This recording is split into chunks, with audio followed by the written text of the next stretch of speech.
This is the first video of my positional ranking series. We're going to be ranking every quarterback in the 2024 draft class, at least the ones that I've watched. I've got 15 quarterbacks graded so far. Of all the positions, this video is going to have the fewest number of players. These are the quarterbacks I haven't graded up to this point. Austin Reed out of Western Kentucky. I saw him when I was watching Malachi Corley, but he wasn't on my radar as a draft prospect back then. And honestly, I wasn't very impressed by what I saw. I might go back and grade him individually, but seems like more of an undrafted free agent type of guy. And then South Alabama quarterback Carter Bradley, he was at the Senior Bowl. He had one or two decent practices, but didn't really do enough to pique my interest, so probably not going to end up watching him. All right, I've got 4 quarterbacks with a priority free agent grade, and we're going to start with my 15th ranked quarterback, which is Kedon Slovis out of BYU. 6'2.5", 223 pounds, ran the fastest 40-yard dash of any of the quarterbacks at the combine at 4.55. That was very surprising to me based on his tape. I was impressed with his pocket presence, his ability to maneuver the pocket and avoid pressure, keeping his eyes downfield. He's a pretty good touch thrower. I thought he looked fairly comfortable operating more pro-style concepts, but I don't think he has the strongest arm.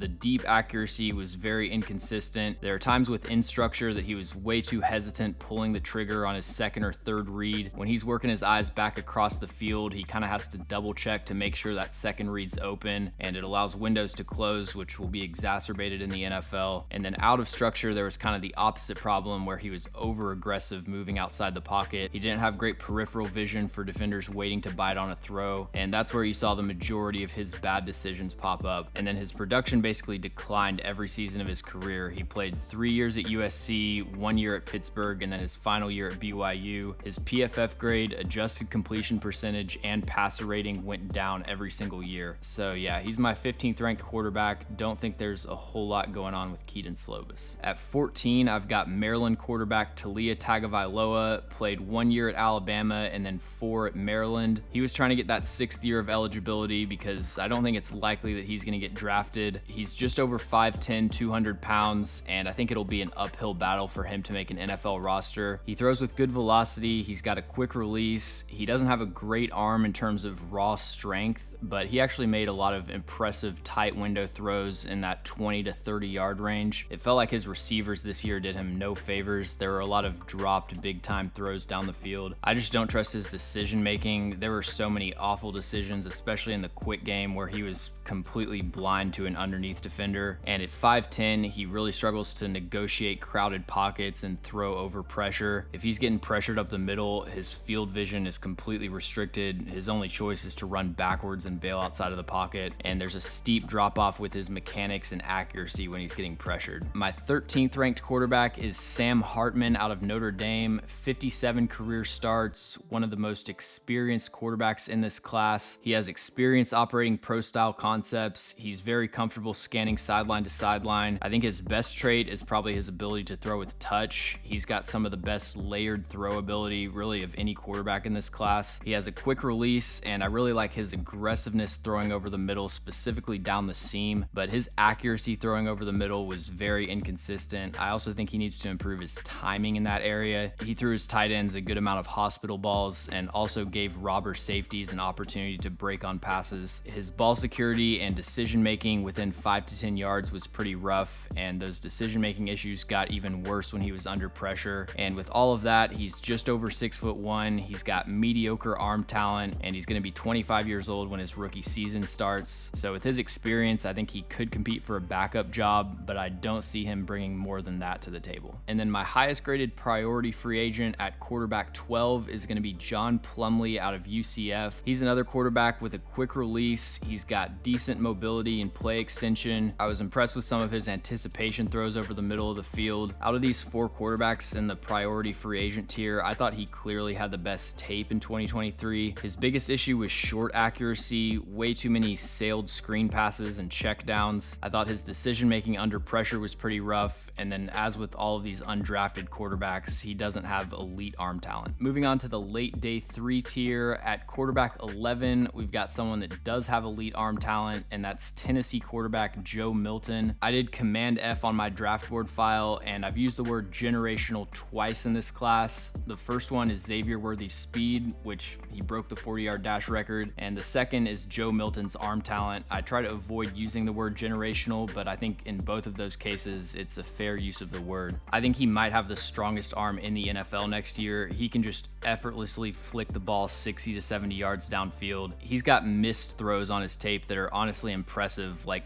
back foot under pressure, he's overthrowing a 60-yard go route. The ball just explodes off of his hand. He throws with so much velocity to the point that it's almost a negative. He's got drops on his tape that I think you could honestly pin on Joe Milton for throwing with so much heat. From an arm talent perspective, it really does not get much better than Joe Milton. He's 6'5", 235 pounds, long arms, massive hands. He has the ideal build for a quarterback and honestly the ideal build for a tight end. He can absorb contact in the pocket. When he gets out on the move, he'll lower his shoulder into linebackers and truck them in the open field. We don't know what his hands are like, but I really think he has the traits to potentially convert to tight end. And then I thought last year he actually showed some impressive pocket manipulation and ability to sense pressure and keep his eyes downfield. But he's been in college for 6 years, and at this point he is still a project. The accuracy and ball placement is still unpredictable. I think it has improved over time. A couple years ago he was inaccurate by college standards. Now he's just inaccurate for an NFL quarterback. His ball placement wasn't debilitating for Tennessee's offense or anything, but he'll still miss some short to intermediate throws, and on deep passes,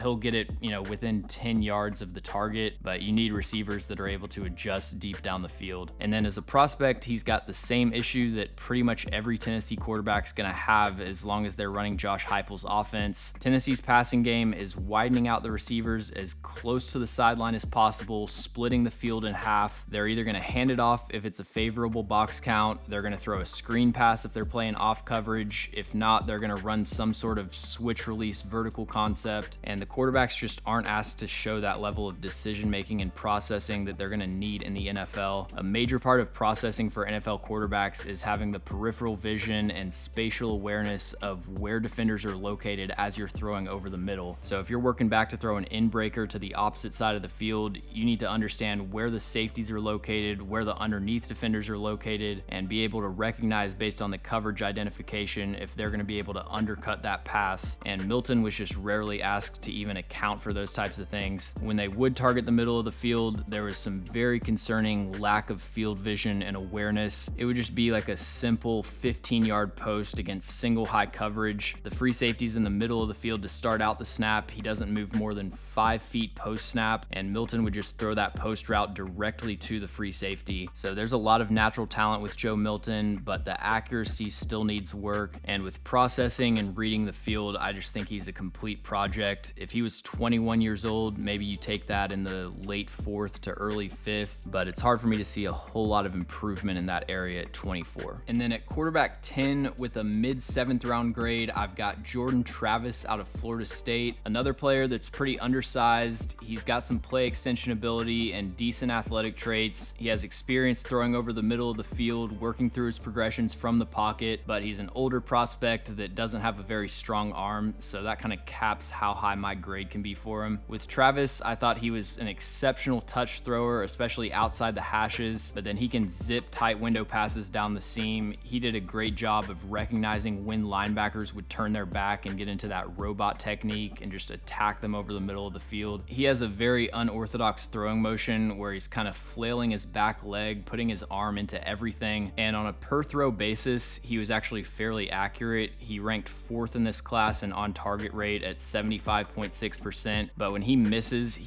bad, especially on seams and like skinny posts, anything right down the hash. There were multiple plays where he just sailed a seam route by 4 or 5 yards, threw it right to a safety that shouldn't have even been in play. I think his mechanics where he just doesn't step into throws or follow through gives him very limited control on ball placement, and it's just too scattershot for me to see that working in the NFL. I think he has fairly good processing skills for a college quarterback. He does need to speed up his progressions. There are times that he'll be late getting to his 2nd or 3rd read, and that can result in turnovers where he's late getting rid of the football or just some missed opportunities if he decides to tuck it and run. And then he had the season-ending ankle injury, but that's not really affecting my grade for him. And then final quarterback of the late day 3 tier is Devin Leary Leary out of Kentucky. He's got a ton of experience, transfer from NC State, 39 career starts. I think he has a good arm. He can rip those field side outs. There were a couple throws against Tennessee that really caught my eye where he's throwing 20-yard deep outs from the far hash. He does a good job throwing on the run and then really soft touch thrower to layer those passes 20 to 25 yards downfield in between multiple defenders. He's very accurate throwing over the middle of the field. Kentucky's offense threw a lot of dig routes. He has good timing getting rid of the ball, and he's willing to attack tight windows into zone coverage. But he's another older prospect that's going to be 25 by the time his rookie season starts. He's probably the worst athlete of any quarterback that I've graded so far. He's not going to give you much as a designed runner and very limited sack escapability. He has an elongated throwing motion, very delayed release, which gives him several problems. The first is that it makes him susceptible to strip sacks. He had 7 fumbles in 3 out of his 5 seasons as a starter. It also gives pass rushers extra time to react and stick their hands up. He had 17 batted passes in 2023, which led FBS, and then it also just makes it that much harder for him to get the ball out on time. And then I thought his decision making and ability to protect the football was pretty inconsistent. He would stare down targets in the quick game and give hook defenders time to undercut throws. And I mentioned that he has the arm to complete those deep outs, but I thought he was a poor judge of leverage and separation on outbreaking routes. There were multiple plays where he just forced it to the sideline when his receiver wasn't open and put the ball in danger. I thought he had a pretty good throwing session at the combine, and he's got flashes of high-level play on tape, but it's way too inconsistent for me. I don't think he projects as more than a high-end backup. I've got 2 quarterbacks in the late day 2, early day 3 tier. Both of them have 4th round grades. If you wanted to take them in the 3rd round, I wouldn't hate it. And at quarterback 8, I've got Michael Pratt out of Tulane. He started out the year with pretty much a perfect performance against South Alabama. He got injured late in the game, and the rest of his tape was nowhere near as good. He's a refined and experienced pocket passer, clean footwork, consistent throwing mechanics. With his efficiency and experience making full field reads, I think he can translate to the NFL immediately. His anticipation and timing throwing over the middle of the field, I think, is exactly what the NFL is looking for. And I was really impressed by his ability to use pump fakes and eye manipulation to manipulate zone coverage defenders. But he doesn't have a great arm. I thought that especially showed up on deep outbreaking targets. The ball would kind of float on him and give defenders an opportunity to undercut it. There were also a lot more bad decisions on his tape this year compared to 2023. He would misidentify underneath defenders or spy players and make some bad decisions in the quick game. And then I also think he struggles with sack avoidance. He's had a 20% or higher pressure to sack conversion rate in all 4 years as a starter. Doesn't have great peripheral vision to identify pressure, and then his athletic traits are just average, so he isn't very elusive escaping pressure. But I think Pratt projects as more of a low-end starter, high-end backup that you take somewhere in the mid-rounds. I've got South Carolina quarterback Spencer Rattler at QB7. He had probably the least projectable tape of any quarterback in this class. He was constantly under pressure. South Carolina had one of the worst offensive lines in college football in 2023, and he showed the toughness to be able to stand in the pocket, just throw some dimes while he's getting hit. That was probably the most impressive part of his tape, is his ability to generate velocity and throw with accuracy while he's getting hit. But being just over 6 foot, I think really limits his ability to throw over pressure. From a compressed pocket, he really struggled to see over the pass rush and get it to his check down. And even though South Carolina's offensive line was a disaster, I think some of his pressures and sacks were on Spencer Rattler. He has a frustrating tendency to climb up in the pocket and hover 1 or 2 yards behind the line of scrimmage and just let the pressure close in on him. I think he's one of the most naturally accurate quarterbacks in this class. He's got a concise, effortless, repeatable throwing motion. From a clean pocket, I really trust him to throw with consistent ball placement. And when he was given time to operate, he showed the ability to go through his progressions and make full field reads. But I think he has average arm strength. There were times that he struggled to outthrow deep coverage, and he would force his receivers to work back to the football. So I think the upside with Spencer Rattler is kind of limited. I have 2 quarterbacks with 2nd round grades. I think any of my top 6 quarterbacks, it wouldn't surprise me if they ended up being a quality starter in the NFL. And we're going to start off this tier with quarterback 6, Michael Penix out of Washington. He's got an absolute cannon, one of the best deep ball throwers in this class. His highlight reel of tight window throws 20 plus yards down the field, I think stacks up with anyone. He's shown flashes of elite ball placement, throws with a ton of velocity. He can fit it in between between two high safeties, and he's got a 6.5 career pressure to sack rate, which is second best in this class. I worry about his ability to create outside of structure and outside the pocket. His ball placement and accuracy really declined when he was throwing off platform, and I think overall, for as many tight window throws as he was able to make in college, there were just as many missed passes at every level of the field. If you just watched the Texas game and both of the Oregon games, you would probably describe Michael Penix as an accurate quarterback, but when you watch all of his tape, the ball placement is just way too inconsistent. He wasn't in an offense that really asked him to target the middle of the field that often. A lot of his production came from jump balls and one-on-one sideline shots to Rome Odunze, and his processing and decision making when he did target the middle of the field left a lot to be desired to me. He has a tendency to lock onto his first read and get tunnel vision. He would miss dropping defenders in zone coverage, and then he's also an older player with a pretty brutal injury history. He has been healthy the last 2 seasons, so the more I think about it, the injury is negatively impacting him less and less for me. And then at quarterback 5, I've got JJ McCarthy out of Michigan. It seems like he's got a good chance of going in the top 5, which is way too rich for me. I think with JJ McCarthy, a lack of experience and lack of polish is being conflated with upside. The fact that he's a young player that doesn't have a lot of experience and has some decent athletic traits, I think a lot of people are taking that next step and projecting upside onto JJ McCarthy that, in my opinion, doesn't really exist. Now, theoretically, pretty much every quarterback that gets drafted has the upside of being the best quarterback of all time. Like, no one would have said that Tom Brady had a super high ceiling as a prospect, but if we're talking 90th percentile outcomes for JJ McCarthy, I see somewhere in the Dak Prescott to Alex Smith tier of quarterbacks. I think his best trait is his ability to throw with velocity over the middle of the field. He can rip the ball down the seam, fit it into tight windows. He's a B to B minus athlete. He can pick up first downs with his legs, and even though he didn't have a very high volume of throws, I thought he had a relatively high volume of NFL style throws in Michigan's offense. He might not have the highest number of attempts, but he was actually being asked to work from the pocket and target the middle of the field at a higher rate than some of these other quarterbacks. I like his footwork and consistent throwing mechanics. I thought he did a good job maneuvering the pocket and resetting his base under pressure, and then I was also impressed with his toughness and his ability to get rid of the ball while he was getting hit. But in my opinion, he really struggles making touch throws. He has a difficult time elevating the trajectory of the ball. You especially see this deep down the sideline. If he has to throw with touch on a go route, there's a lot of times that he's throwing it out to the sideline or severely underthrowing the ball. And then I think average to below average accuracy. There's some missed throws on tape, but a lot of just hitting receivers out of stride, forcing them to slow down and adjust to the ball. If you want to take him in the 20s or maybe the late teens as a developmental player, I don't have a major issue with that. A big thing with JJ McCarthy seems to be his personality and work ethic and the type of stuff that would show up in the interviews that I don't really have access to. Obviously, that's a major aspect of quarterback evaluation, or really any position, but especially quarterback. So if he's just incredible on the whiteboard and a great locker room guy, I guess it makes sense that the NFL would be higher on him than I am, but I just don't really see the high-end traits to have McCarthy as a top 10 or especially not a top 5 type of prospect in this class. I've got a late first round grade on Bo Nix out of Oregon. He's my 21st ranked player and 4th ranked quarterback. This is an example of how I think my grading scale is a little bit different than some other media draft boards. I'm taking into account positional value, and I view Bo Nix as kind of a mid-range starting quarterback in the NFL. So even though I don't think he's the 21st best player in this class, I do think he's worth a first round pick. I see him as somewhere in the Derek Carr to Andy Dalton range of quarterbacks, which I think if you're doing a redraft of those classes, those two players would go in the first round. If you can get a starting quarterback on a rookie contract, I think that's worth a first round pick. I think he's really just above average in most aspects of his game: arm talent, accuracy, processing. He played in a very screen heavy offense at Oregon that definitely inflated his raw stats, but when he was asked to throw more NFL style concepts, he was attacking tight windows over the middle of the field with good anticipation. He's creative outside of the pocket. He does a great job of avoiding pressure pressure, 7.3% pressure to sack rate at Oregon. He can throw accurately on the run. He can get rid of the ball from creative platforms. He does a great job of manipulating linebackers, looking them off, widening out throwing windows. He doesn't really have ideal size, and he is an older prospect, and I think his footwork is probably my biggest negative. He just doesn't throw from a consistent base. He'll drift away from clean pockets, create unnecessary off-platform throws. But yeah, I think Bo Nix is a pretty underrated quarterback prospect if you can get over the age. My third ranked quarterback is Jayden Daniels. He's my 7th ranked player overall. He's got the game-breaking speed and rushing ability, but I think he's very underrated as a pocket passer. It seems like a lot of people are watching like 2 or 3 of the same games of Jayden Daniels. I see Alabama,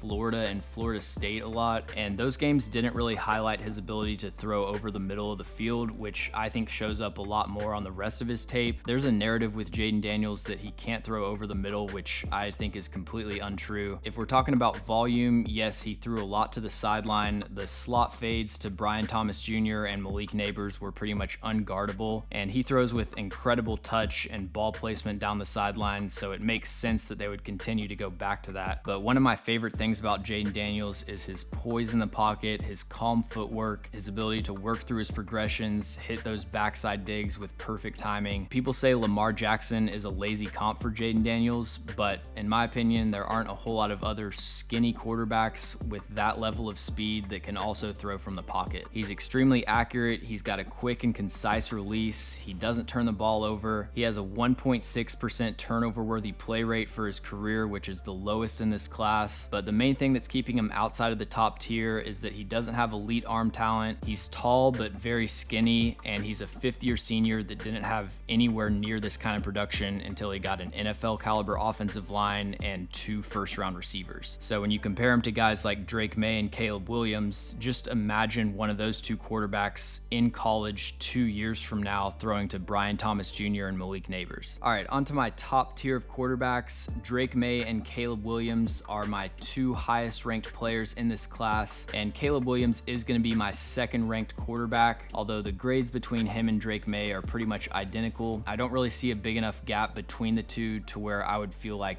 arguing passionately one or the other. Caleb Williams is the best out of structure quarterback that I've ever evaluated. His creativity outside of the pocket, his ability to keep his eyes downfield is as good as it gets. He has high-end arm talent, consistent accuracy down the field. He can throw with touch, he can throw with velocity, he can manipulate his release in so many different ways, whether it's throwing off platform or throwing more quickly to avoid pressure. And even though we didn't see it as often in USC's offense, he is capable of executing full field reads, working through progressions from the pocket. He has that improv play style that I don't think will translate as cleanly to the NFL, but I think he was playing hero ball more by choice than as a crutch because he wasn't comfortable operating from within the pocket. I think he's just going to have to adjust his play style some in the NFL. He's going to have to become more comfortable taking the check down. If he tries to play like he did at USC, he's going to take a lot of unnecessary sacks. But this level of talent with Caleb Williams, we only see like once every 4 or 5 years in the NFL draft. And the main thing that has him at quarterback 2 is the fumbles. He had 16 fumbles in his final year at USC and 33 for his career. And then at 6'1", I do have some concerns about his ability to see the middle of the field in the NFL. And then at quarterback 1, I've got Drake May out of UNC, over 6'4". He's got the prototypical size and arm talent that you look for in an NFL quarterback. He's a really good athlete. He's got straight line speed. He can make defenders miss in the open field. He just has that natural ability as a passer to work the middle of the field, attack tight windows, throw from different release points. In my opinion, he has the perfect balance of ability to operate within structure and creativity outside of the pocket. Hearing people talk about Drake May's final season is kind of wild to me. His last 2 games against Clemson and NC State were not very good, and then I thought he made a couple bad decisions against Minnesota, but outside of that, I thought he had really good tape. And comparing him to Caleb Williams, Caleb had a rough 3-game stretch over the middle of the season. With both of them, it's like I would prefer that they were just great every single game, but I'm willing to take the entire body of work over the last 2 seasons and grade them as top 2 players in this class. My biggest issue with Drake May is ball placement. I think most of that is a result of inconsistent footwork, and that's one of the reasons that I think Jordan Love is probably the best NFL comparison for him. But yeah, I don't know if it's just smokescreen season, but I have a very difficult time getting on on board with Drake May outside of the top 2 quarterbacks. If you've got Caleb Williams over Drake May, I totally get that. I don't even think I would argue with that. Jaden Daniels, I strongly disagree with that, but I can even see that argument. But JJ McCarthy over Drake May is just a step too far for me. Thanks for watching. If you enjoy the video, make sure to like and subscribe. Also, let me know in the comments any NFL draft prospects that you'd like me to cover. And if you want to see my full draft board as an interactive filterable table, I've got that up at A to Z sports.com. The link to that is in the description.